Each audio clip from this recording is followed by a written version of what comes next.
তুমিও জাহান্নামে যাবে। সে বলবে, আল্লাহ কেন? আমি মানুষকে কোরআন শিখিয়েছি, আমি মানুষকে হাদিস শিখিয়েছি, আমার কথা শুনে অনেক নামাজ ধরেছে, আমার কথা শুনে অনেকের দাড়ি রেখেছে, আগে সুদ খেত, আমার কথা শুনে সুদ বন্ধ করেছে,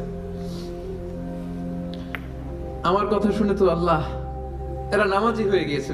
দ্য এন্টায়ার সোসাইটি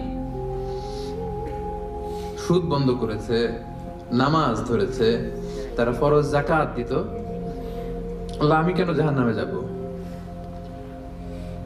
আল্লাহ বলবেন, তুমি এই দাওয়াতি কাজ করেছো, লোকজন তোমাকে বড় আলেম বলবে, লোকজন তোমাকে বড় সেলিব্রিটি বলবে, লোকজন তোমার নামে তাকবীর দিবে, তোমাকে বড় আলেম বলবে, বড় দাঈ বলবে।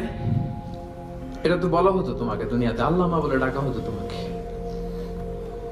বাহরুল উলুম বলা হতো তোমাকে, জ্ঞানের সাগর, অনেক বড় দাঈ, অনেক বড়